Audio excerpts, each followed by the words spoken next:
What's up, everybody? I am Xenostream38, joined with Miles G170 and EtoInteract, and we are Joysticks United.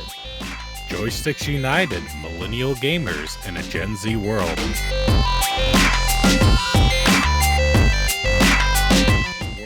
AKA, we're just old men who are rambling about times are changing. What's a fortnight now? 2 weeks. But they are changing. Have you seen the new Fortnite mod or whatever? Yeah, apparently they brought back mode? the original map and you can edit it. Like there's It looks like, amazing. editing tools. Yeah, it's actually really nice. I didn't know that. I did see the one with the like dragon and everything. Yeah, I also saw that too, and that looks really pretty. It does indeed. Now there's anime characters in it. E, Yeah, that's me. where have you been? In a hole. You see, I dug it outside and I just kind of lived there for a while. Was it because we took the brain cell away from you? Yeah, you see, it wasn't my turn with the brain cell, so I couldn't function without it. Couldn't get out of the hole. It was still in the pickle jar. Dig a hole, dig a hole, dig a hole. Dig a hole. No, I just kind of had to go on like a little indefinite hiatus there for a little bit because I was just kind of getting life in order. But you know, now that life's starting to become in order again, I can come back and do the fun stuff like podcasting with you beautiful gentlemen. Oh, you're too much. You're too much. Mwah. We missed you, buddy. We're glad to have you back. And I missed being here. But speaking of being here, you guys have either been doing fun stuff or going to fun stuff. Yeah, man. I just got back from Lexington Comic-Con yesterday. It was really fun. I'm going to preface everything I say with it was really fun, but there were problems. Hi, it's me. I'm the problem. It's me. So first problem, we didn't have enough time. That's not on Lexington Comic-Con. No, it's all. I had a 4-day pass and I didn't have enough time. So whatever. Didn't you have truck problems to begin with? Like you were waiting on your truck to get fixed? Yep, I couldn't go till Friday. I was supposed to get there Thursday. I got there Friday. Had a great time. Had a nice solo Miles adventure. Got to meet a game dev. If you guys go check out my YouTube video about Lexington Comic-Con, there's links to all of that kind of stuff. But what I'll tell you guys is I didn't get to record when I wanted to record because I learned a very important lesson at this Comic-Con. Okay. Take someone with you. It is so hard to try to go up to someone, interview them, and have your camera, doing all that because you don't know what you're seeing. The one good interview I did get, I need to get from Adam because it's on his phone, but I did get one really good interview with an author of a book series. And I wanted to do more of that. But, I mean, Saturday, on your busy day, which is normally Saturday, it's almost impossible to get people to stop and answer questions because everyone's rushing. Mm-hmm. Absolutely. So there's a time deadline for everything. Yeah. So if I do something like this again, I'm going to see if I can get someone with me that can record on Friday. Saturday, we can just have fun. But Friday, we record. Sunday, we record. And get more footage because it was so hard to get the footage I needed to get. And I was disappointed by it. Overall, I mean, it was a fun con to go and enjoy, but for what I wanted to do with my content, I didn't really get the benefit I wanted, but I learned a lot, and it was a lot of fun. I do have a video for this one. It is going to be linked in the description below, and even though I said I hate vlogs, it is currently my highest viewed video of the year to this point. Interesting. And I know, like, you don't want to be known as the vlog guy, but I think people just like vlogs because you can just shut off your brain and just watch. Yeah, people like seeing into that window of somebody else's life. The problem is I'm not interesting enough to run a vlog. I don't believe that's true. I feel like if you're going to cons and you, like, maybe show hobbies, like I know you once tried doing a Gundam making video and it didn't do what your expectations were. But I feel like people do tend to like that stuff. You just kind of have to find that audience, and that video found an audience. Yeah. First day, it's my top video of the year. The first day in 3 hours. Hopefully, though, that's a trend, because before that, it was the kickoff to the bug type monotype challenge, and that did exceedingly well. So maybe I'm just growing the way I need to grow. But regardless, my con's over. Zeno? Also, thank you for not saying irregardless, because that's the one thing that bugs me, because the ear contradicts with the regardless. Anyway, Zeno! Yeah, so I am actually going to a con this weekend. Just happened to it kind of got sprung on me. A couple coworkers were like, "Hey, con next weekend," and I was like, "I don't know if I can afford it." And they're like, "We're driving one day. That's all you got." And I was like, "All right, I'm in." And it's actually C2E2. At time of recording, it's this weekend, which is the first. I think it's the first is when I'm going. It's Saturday. Is the first con I've gone to that I'm not super have a scheduled plan of I'm gonna go meet these people at the con.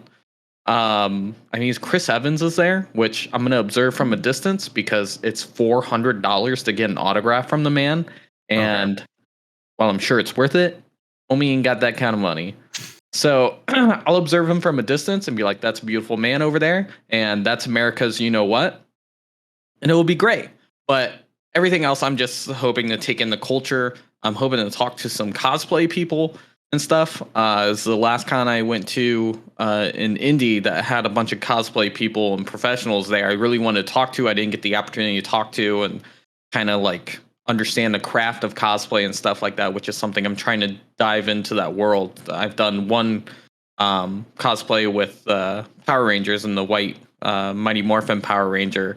So I'm hoping to be able to talk to some people like that. And for the rest of the time I'm there, I'm just hoping I don't break the bank on all of the cool nerd stuff that I'm going to see there, because it's always a problem for me. I always come back home with way more than I intended, but it's always really cool stuff. So, sorry, not sorry, you know? I mean, the last time you and I went to a con, which I think the one we last went together was the PopCon. Yes. PopCon. I think you and I just hit up that Gunpla thing, and I just walked away with that Blade Liger, and I was like, this is 3 times more expensive than what I wanted to buy, but dang it, I want this. It's here, yeah. It's hard when it's in front of you and you can touch it and feel it, and you're like, I really want you to come home with me. It's completely different, observing it online or on Amazon or anything like that, an online vendor. When you're there in the flesh and you're like, I can take this home with me today, all bets are off. All rules just went out the window. Self-control is at a minimum, and it's difficult. Adam had to steer me away from certain areas. We were coming up on the Gunpla, and I mean, I don't like Gunpla at all. No, but he had to pull me back, hey, and then it doesn't help that his fiance is Miss. Go buy it, you want it, go get it. And she almost convinced me to buy a $250 custom lightsaber. Woo! You literally had the angel and the devil with you on your shoulders. But the one I was looking at, it was a customized one. I was going to build the hilt myself, and then it was going to have a samurai blade instead of the traditional lightsaber for my Bleach Jedi cosplay that I'm thinking of. So it would have been perfect, but I'm like, I can't do that right now. Well, it's because of that hollow mask I got. That's the start of that cosplay for me. Very cool. That's a unique blend. So I'll have that one and the Pokemon one to kind of run with.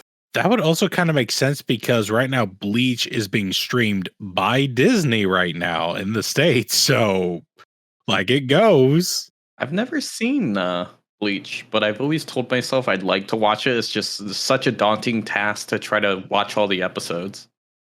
There's really only one filler season. There is, but Bleach is weird that season 1 and season 2 are not the same.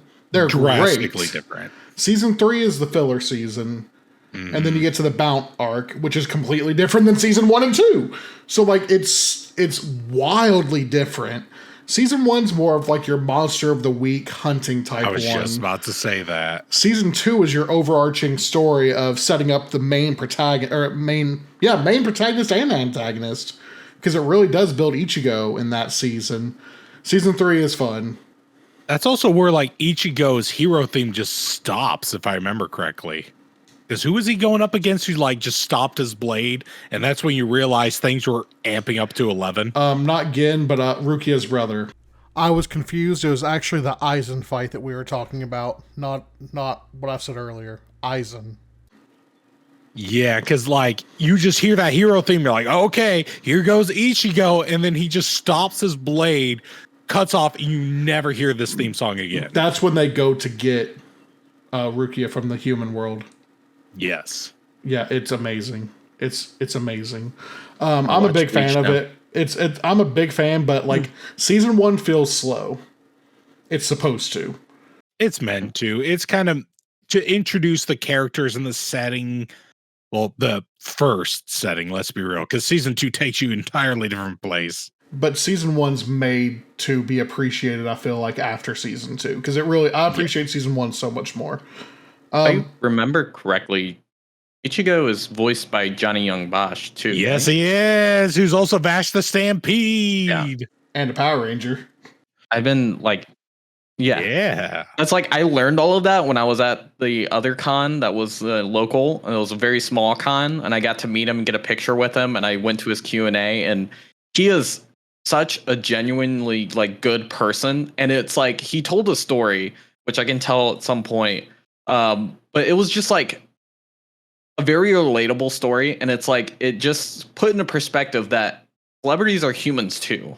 Mm-hmm. Like, and he had a very human moment when he told this story. And I absolutely laughed my butt off, like crying, laughing. And he meant for that to happen. He's like, yeah, laugh at my misfortune because like, this is a horribly anxiety ridden story, I'm telling you, but like it's real, and like I just another person, like, and I struggle with these things too.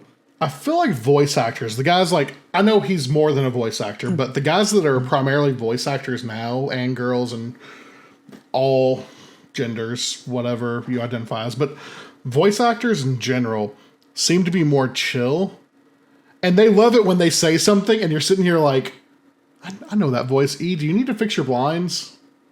The thing is that window does not have a blind. Oh, poor sweet baby angel. It's okay. I'll live with it. You can keep covering your face. I didn't know if you needed to get up and fix that. But yeah, like you see Matt Mercer, who is a top dog. You see Tara Strong. All these people that are like top of the field. And then you go see them at a con and they're geeking out over other people. Mm-hmm. And they're like content creators in my mind. I've noticed this with content creators lately, and not just like YouTubers, Twitch streamers, but like digital artists or game developers. They are so quick to be like, hey, this may not be your cup of tea, but I know someone that you might enjoy more. And voice actors do that. You'll see it all the time where they talk about it, where they're like, yeah, I was up for this role. I didn't feel like it was a fit. So I called Travis and said, hey, you want this role? And he's like, yeah.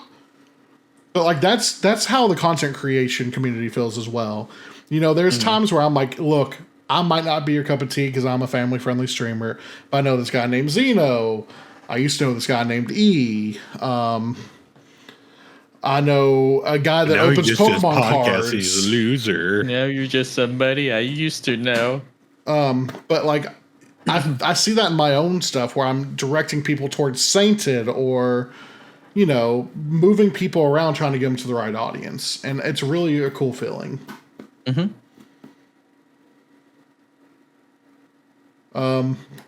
What is one cool thing that you guys have done this year that is not a con? I haven't done any cons yet. I don't feel like I've really done anything cool of note that I can think of. See, something cool that I've done. I've been to my fair share of collectible stores. I mean, I did go. I live pretty close to Indianapolis, and I see like on Facebook like targeted ads all the time. There's this huge collectible store in Indianapolis, and it's like one of the biggest in the town and stuff, and like supposedly award winning and all this stuff. and I was really excited to go. And I went with one other person, and we were all excited to get in there and see what this place had and stuff like that. And they actually hadn't opened yet. They opened at like noon, and we got there like 11:15, quarter after 11, something like that. And we were kind of like, okay, kind of hungry, like let's try to grab food somewhere and stuff. And the store literally right next door to it was called Books something. Can't remember that what. Shakespeare place you went to? Yes. And it was just like a super chill, like cafe slash bar slash collectible store. And it was freaking awesome. It outshined the store that we were there to go see tenfold. It was absolutely amazing. They had a bunch of collectible stuff in the front, kind of like a storefront kind of an area. And then you walked through a doorway into the back, and it opened it up. And they had a bar, which they served, of course, alcohol, different drinks, like root beer. I think they even made like their own soda there, in some form. They had like a bar list of different sodas that they could make for you. They did food, but also back there they had it's separated to like family friendly and then like adults only. And the adults only was like the bar area, but on the family friendly side, you could go and grab a board game, and there was hundreds of board games in this place. Grab a board game, go to a table, play that board game. Spend as much time as you want there. And just the whole atmosphere of the place, and it was just a little family-owned place. I talked to the owner for a little bit. Super nice guy, super genuine. Just wanted us to have just a good time while we were there, and just kind of chat with us a little bit and stuff. Didn't want to be overbearing and kind of take away from the experience. Wanted us to enjoy ourselves and stuff. And it outshined the store we went to so much. Like, I would have rather gone to the first store I went to, and then instead of the place that we ended up like being there for, just because the place, it kind of felt like it was kind of too big for itself, and a lot of the stuff was overpriced inside the store, in my opinion. It was just like unobtainable. It was like they had a lot of cool stuff, but all of it was just so unobtainable for, I would say, the average collector. So it was kind of disappointing, but that was one cool thing that I did recently. I think I have something. So lately, I have actually been trying to do more tabletop stuff because I am now with somebody who enjoys that stuff and has a family who enjoys that stuff and has friends who enjoys that stuff. So I've been able to experience it more with not trying to use this as a platform to bash my previous partner, but they weren't into it. Family wasn't into it. It was mainly just me. So I've been getting back into that hobby. I know. But I've been trying different board games, and I've also been trying board games that I feel like are outside of what my comfort zone would be. So on itch.io, there is a bunch of tabletop games. You can get $5, gets you 505 games, gives you a variety of different stuff. And there's also a place near me called Fanfare that is like, it started off as a collectible card shop, but now they got like everything. They'll have like old games in there, but that's not really their forte. So it's like a little tiny portion. A ton of Funkos, tabletop stuff galore, like be it rule books, accessories, regular board games. They also have comics. So they have a little bit of everything for every kind of nerd that's in that. I don't know what realm you would call our nerdum, but like I know there's different levels of nerd. I just don't know what our side of the nerds would be called. I just keep moving the goalpost. I'm always like, oh, well, at least I'm not the guy who plays D&D. Now I play D&D. Well, at least I'm not the guy that LARPs. Well, I'm about to start cosplaying, which might go to LARP. Oh, me too. I would LARP if given the opportunity. Me too. 100%. But then I have to find a new goalpost to move it to. Right. But, I mean, the level of nerdness is kind of changing now to where everything's more accepting. Big time. Like I'm able to talk to my students. Like this weekend I played D&D with my girlfriend, her brother, her They go by they, them, so I don't know what the gender neutral is for a niece, nephew. If I remember correctly, I Googled it and it was nibbling, but they really hate that term. So I guess girlfriend's oldest brother's oldest child is what we're going to go with here. And it was like two of their friends that lived like maybe 40 minutes away. And the friend was the one DMing. And they heard I wanted to get back into the tabletop scenario. And I was telling my students about it. I was like, oh, yeah, I'm going to play D&D this weekend. And so many kids were just like, what's your character going to be? What are you going to do? Like, what do you have in mind? I was like, who are you kids? But it's because they're aware of Stranger Things. They know Stranger Things. Yes. They know there's D&D and that. So they're asking me questions of what they knew. So it's weird how highly acceptable how now these kids hear D&D and they're like, oh, that's cool that you do that. When like if we were in middle school and we probably heard, oh, I'm going to do D&D this weekend, we probably would have been like, nerd. How lame are you guys? Yeah. You live in your mom's basement. No, that's awesome, though. Welcome back to the TTRPG world. Last time we tried that, it didn't go so well. Now, what I would like to try is, and I'm going to keep it anonymous. I'm not going to say exactly what it is, but I have returned to streaming, but I'm putting E on hold because somehow students found out about the E brand. I think it's because my Instagram somewhere on there had my last name, so they just connected it right there. So E's on an indefinite hold. I'm doing something new that's completely anonymous, doesn't show my face or anything. And I would like to start doing TTRPG stuff there with friends that I don't think will hopefully have anybody butt heads, and we can all live happily and we can hug Zeno and be friends. I will accept all the hugs. Yeah. But yeah, that's awesome, man. That's awesome. There's actually one board game that I picked up and it's called Scythe. Have you guys ever played that? Mm-mm. It's by the same people that did or does Wingspan. You guys might have heard of Wingspan because it's like their most popular game. I feel like I should know what Wingspan is, but I still don't know if I do. It's where you collect birds. Okay. But it's a fun little relaxing nature game where you're just trying to collect the most points with birds. Right on. In Scythe, it's a alternative universe where like giant mechs are a thing, and it's post World War I want to say. That's what it is. So it's like after the First World War, and you're all these European countries, and you're trying to collect the most resources, but you can still have battles to try to keep your territories. Okay. And that's one that I've been getting into, and it's fun. The one negative about it is if you want more people to play it, you have to get the expansions. But I feel like you're going to get that no matter where you go, be it video games, be it board games. They're going to try to find ways to get more money out of you. I don't remember this back with Monopoly back in the 90s, I tell you what.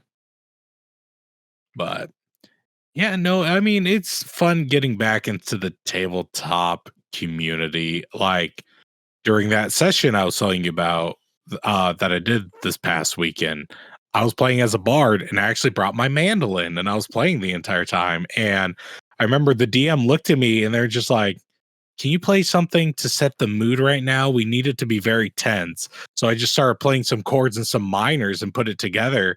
She was like, okay, yeah, this fits. That's really cool. Did you end up going with what me and Matt were working on for you? Yep, I absolutely did. Yeah, very cool. Matt's a character builder. I can build the bones, and Matt can just take off. I actually did horrendous damage to somebody. So it worked. And all I did was vicious mockery too, and just depleted a good chunk of their health. A scary thing is when me and Matt get to sit on the player side of the table together, it gets real dangerous real quick. It gets real bad. You know what I want to do? I want to go to Gen Con. I would love to go to Gen Con, and it's in August. It is. You know why I know this? Why is that? I have a certain unicorn interested in going this year. Very cool. I have a Shan Storm who I've convinced to be interested to go this year. I think Adam and Lacey are thinking about it as well. We need to talk. Mm-hmm. Maybe I can get, a potato sack, go down somewhere in Indiana, maybe kidnap some dude with glasses and drag him along. I don't know. I'm a dude with glasses. Do you want to get kidnapped and go to Gen Con? Yeah, I don't know. I'm just keeping it open. No, but for real, that's something we need to talk about because tickets will go on sale in May. Yes, I was looking at it today. Okay, yeah, because I was talking about it this weekend because I was looking at all the different cons and like I can't go to PopCon this year. I can't go to the Indianapolis Comic-Con because other stuff that I'm already doing that I had planned ahead of time are the same days those are happening.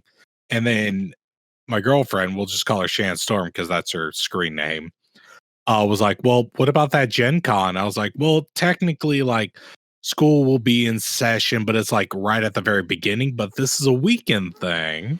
It looks like tickets are on sale now. I was looking at the online only. It's available May 7th.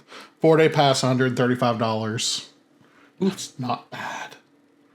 No, like for Gen Con, that's for 4 doable. days. Yeah. Yeah, I mean 70 Thursday and Friday, 85 on Saturday, 17 on Sunday because Sunday is going to be short. We'll talk. Yeah.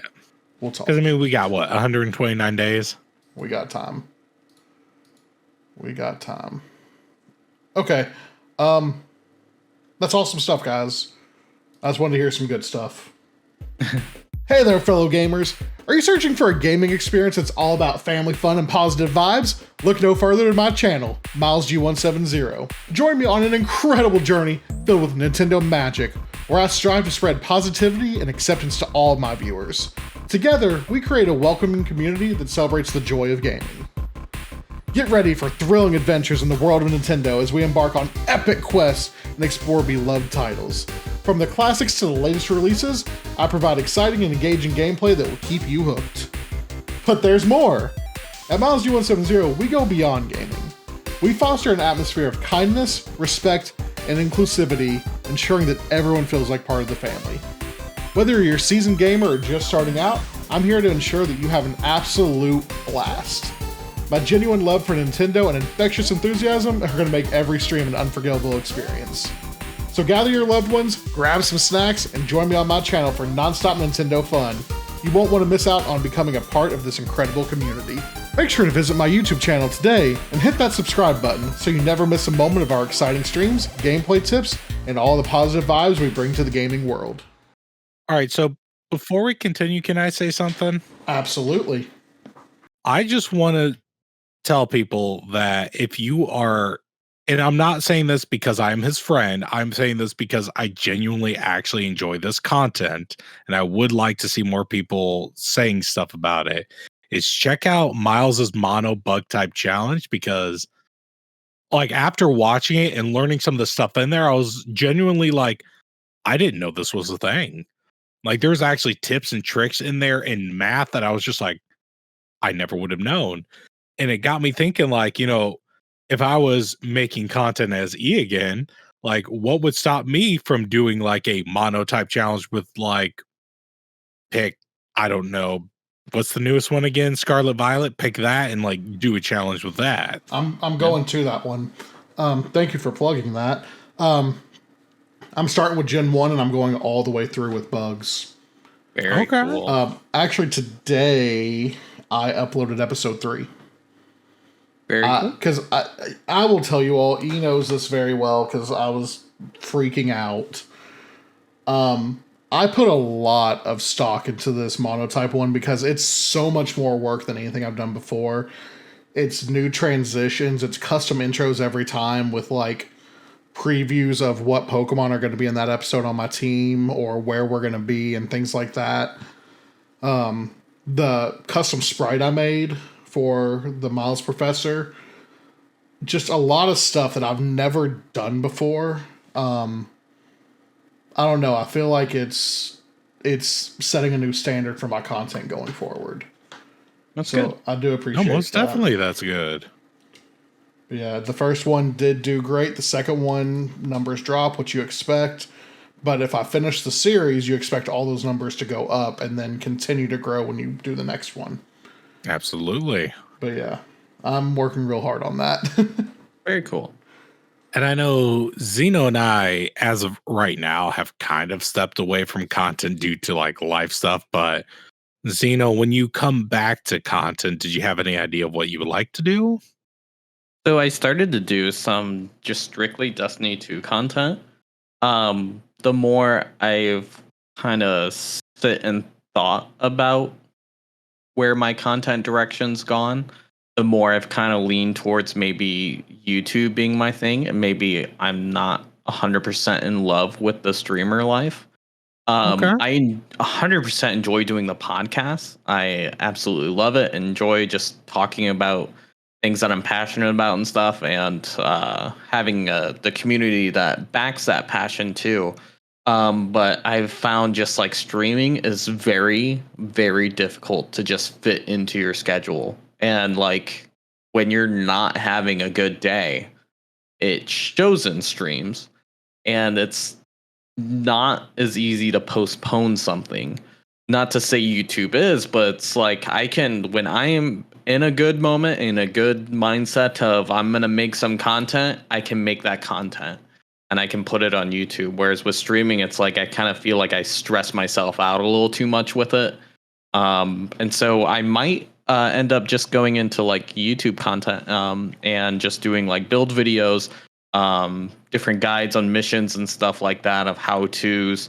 I really want to do some TikTok videos, assuming TikTok's going to be around. Worst case, it's going to be Instagram Reels. Yeah. Worst case, it'll be Instagram Reels and YouTube Shorts anyways. But like I've seen some content of just like original videos talking about Destiny and stuff, and just things that we talk about when we're in a party together playing Destiny and stuff. And we just make up wild scenarios and Destiny lore and stuff like that. And just like funny videos like that I could bring to life, I think would be a lot of fun. And I think a lot of people would get some enjoyment out of, especially in the Destiny community. Okay. Can I speak to that a little bit? I'm down to 1 day a day streaming. I stream once a week now, if that. I get the burnout on that. A huge thing that you can do with what you're talking about is on your days where you're not feeling super camera ready, super camera friendly. If you already have the footage, that's the best day to edit. Because you can just, you don't have to do any expectations. You're just doing your own thing. YouTube is a different beast, but god dang, I love it. When I tell you I feel like a real YouTuber after doing these Pokemon videos, like I have a bigger appreciation for YouTube now than I ever had before. I think you'd kill over on YouTube. I think it would be a great fit. I'm going to keep pumping you with my footage that I get. I forgot to upload some the other day. But yeah, I fully support that move. Not just because I want more people on YouTube, but because if you're moving away from streaming, even cutting streaming time down, YouTube's the better option. All right, E, what were you going to say? Sorry, bud. I really don't remember anymore.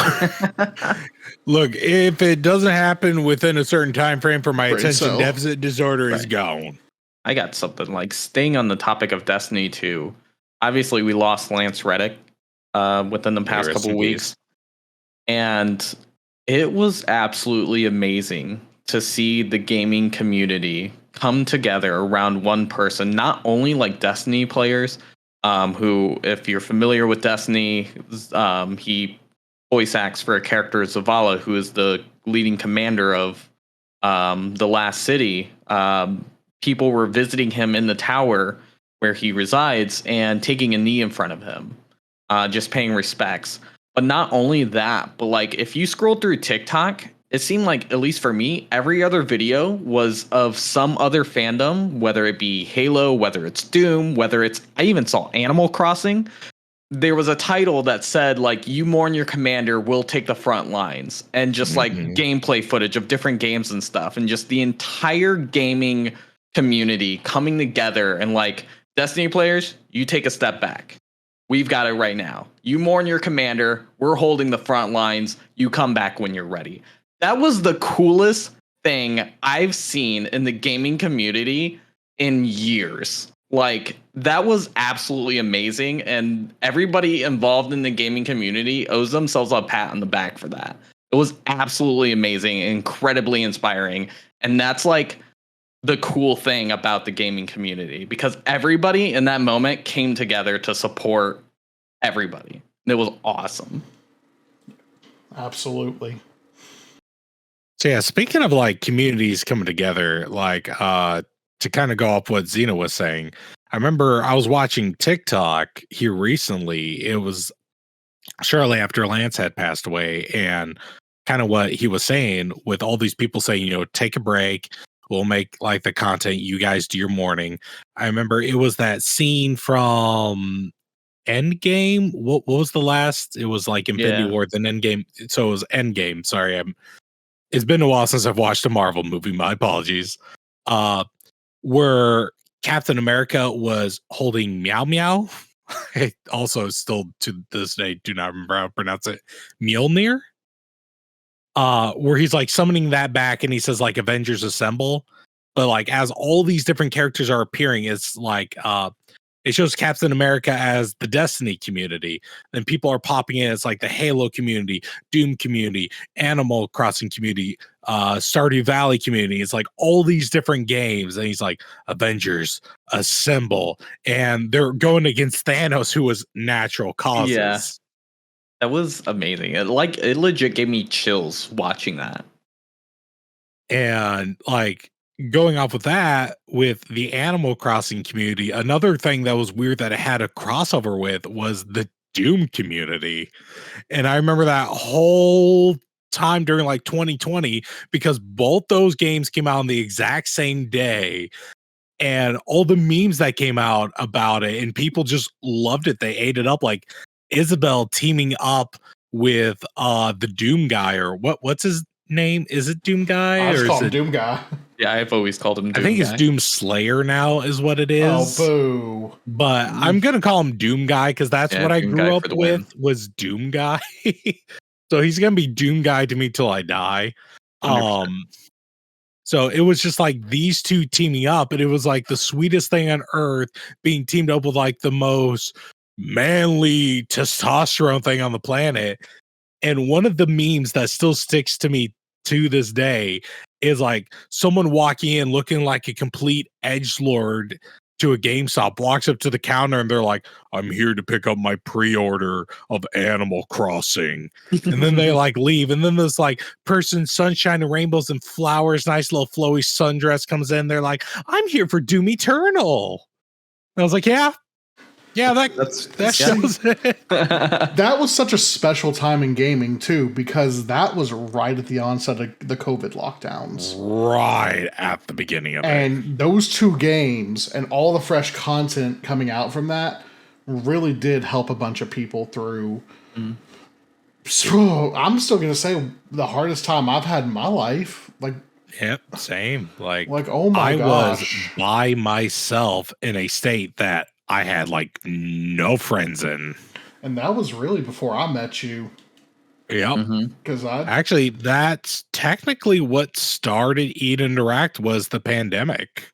It's what made me grow, because I started technically right before COVID. I started December of 2019. Just like I'm an 80s baby that was born, 10 days before the 90s. I started streaming 10 days before 2020 or so. Right. So it's kind of funny. But no, we're scrapping the segment we were going to do. We'll just be transparent with you all. We're scrapping that because we want to talk about the good the gaming community has done. All of us have done charity streams. We were going to do. We were just going to talk about how handsome Miles is, but he was like, "No, guys, we can't do that." Look at him. But no, all three of us have done charity streams before. I started my channel on Twitch telling Unicorn I want to partner with St. Jude. I've done that. Through Ascension, I got hooked up with StackUp. Still supporting them. This year, I got approached to work with UNICEF, which I guess this is the official announcement of that. I'm working with them starting today. Congratulations. Cool. UNICEF is a great organization, in my opinion. It's actually UNICEF Australia. The Australians came and recruited me. But no, we're starting our campaign today. I'm not putting any links in Joysticks because this is going to be a strictly Miles G thing. Okay. I'll talk about it more next recording because I haven't picked my date yet. But like, I'm in a Discord channel with all these creators I don't know because they're all Australian except for me. Good day, everybody. Like, well, that's like they're all opposite of our schedule. So I was talking to them. It's like, how did I end up in here? And the person that recruited me just found me through me doing St. Jude stuff. Very cool. And they were like, oh, that'd be cool. So I'm excited about that. But besides that point, this is another chance for gamers to do good is through these charity streams. You look at the St. Jude streams. You look at StackUp. You look at the Clean Water Initiative that Mr. Beast was launching. You look at all these charity events. The one that people are donating to because of Technoblade, the cancer research one. You look at all of these. Gamers do good. Mm-hmm. Media tries to portray a lot of us. I guess here comes the Miles rant everyone knows and loves. But media always tries to portray, acts of violence. Oh, well, they were a gamer. I play frickin' Mario, Stardew Valley, some Sonic. I'll play Destiny, but like most of my games are chill games. Yeah. I play them to unwind and relax. And there are millions upon millions of gamers that never do anything violent. I hate always having to be the scapegoat. It sucks. Mm-hmm. It's really frustrating. I mean, Zeno and I enjoy horror games. Do you expect us to go off into creepy forest hoping that a witch is going to chase us with an axe or something? Yes, I kind of do wish that. I actually think that both of you all would do that. Yeah, I did stay the night at a haunted asylum, and I was expecting to have some form of a ghost terrorize me, I guess, in the middle of the night. But regardless, we always say be better. Be better was born from Joysticks. You guys are really good. We can still be better, but don't think that we're saying be better just as a negative all the time. We're trying to build upon the good work that gamers have already done. Absolutely. So, yes, be better. But keep up the good work. We're proud of you.